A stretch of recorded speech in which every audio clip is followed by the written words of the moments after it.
Harry Potter, The Hunger Games, The Perks of Being a Wallflower. These three titles have a few things in common. First, they are all fairly recent and fairly popular movies.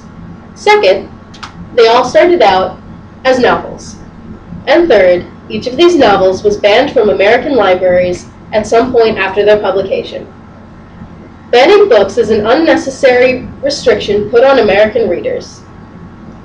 In my research, I've found several alternatives to banning that can cater to sensitive readers while keeping the information on the shelves for other people.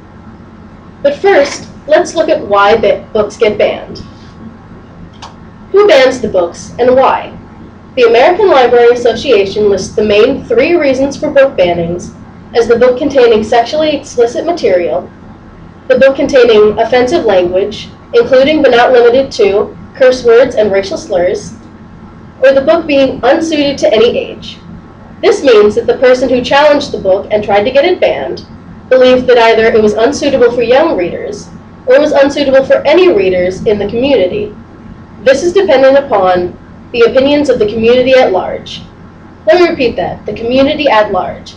This means that not only that one parent, but several parents in their area and around the library believed that the book needed to be banned. Parents can also request that a book be removed from a school library or from a school curriculum due to any kind of offensive language or content.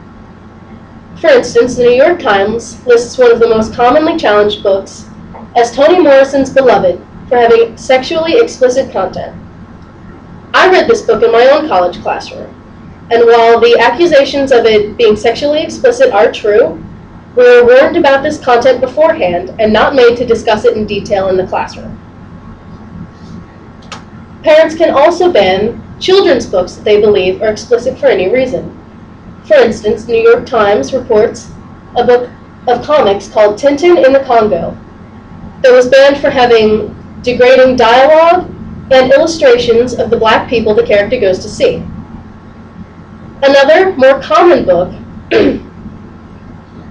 is Maurice Sendak's Where the Wild Things Are, which was once banned for having dark themes deemed too dark for young readers to go through. Both were unbanned by petition, but these such reasons are still used today to get rid of children's books.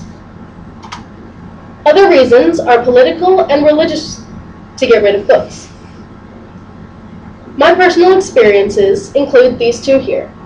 Harry Potter was a book that I was not allowed to read while attending a Catholic school because it was deemed pagan and witchcraft. Another is when my father asked me not to read a book called The Golden Compass, which had been recently banned for having a villainous organization that closely resembled the Christian Church. That's a long list of reasons for people to get rid of books. But why is it bad to ban them? We shouldn't ban books because it breaks our First Amendment right to free speech. The American Library Association cites a very large-scale case called the PICO case, in which a group of high school students sued the New York Board of Education for removing 12 explicit books from the school system. They won the case, and the overseer of the court case, Justice William Brennan, stated that the First Amendment right to express ideas also implies the right to receive them. This means, in addition to telling people what we think, we're also allowed to learn about whatever we want to learn. Justice Brennan also stated that the Board of Education cannot ban books to decide the opinions of the students in the area. This means that our right to read and our right to learn cannot be forcibly changed by a government organization such as the Board of Education. So who can decide what we read? Parents, that's who. Parents teach us and help us learn as we're growing, and therefore can have a big impact on how and what we learn. The American Library Association's Bill of Library Rights states here, parents and only parents have the right to restrict the reading of their children, and only their children. This means that one parent cannot restrict the reading of every child. However, when several parents get together to form an opinion of many, or the opinion of the community at large, that is the exception when many parents can decide the reading content of many children. However, there's a problem. Children are naturally curious. If you forbid something from them, they're going to want to read it even more. In a case study done by Natasha Islachovic, a web services teacher at Golden Gate University, and Lynn McKechnie, a professor at the University of Western Ontario, several children, ages 9 to 12, were taken aside and asked what they believed about censorship. Each of the children were able to understand that age restrictions had a reason and a place in libraries.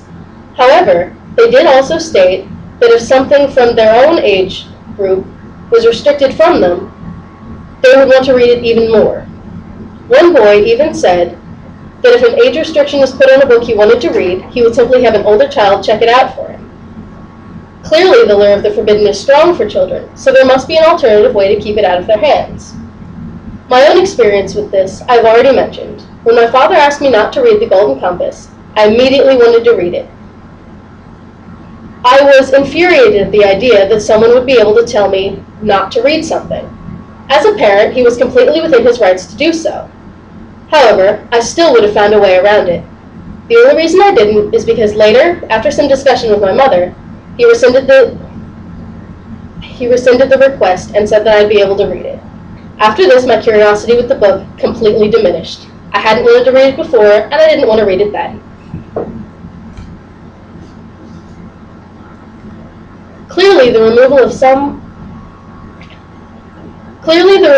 some books would help part of the community. For instance, with The Golden Compass, had it been banned, the Christian side of the community would have been glad to see it go. However, other children such as myself who were not concerned with such things would have been sad to not be able to read an interesting story. Now, some of you may still be defending these ideas, thinking they are worth defending, thinking it's worth it to get rid of a book. Well, let me put it in a different perspective for you. Picture this. You're sitting at your desk. You've just graduated high school. Congratulations! Your diploma hangs on the wall in a place of honor, and you sit at your computer, gladly looking through a whole list of college classes. You're ready to decide what you want to study, what you want to do with your life. And suddenly, someone comes into your room, a complete stranger, and they say, you can't study that. You're not allowed to study that, because that goes against what I believe in. They turn your computer off and take it away from you for good measure. That's what it's like when you ban a book.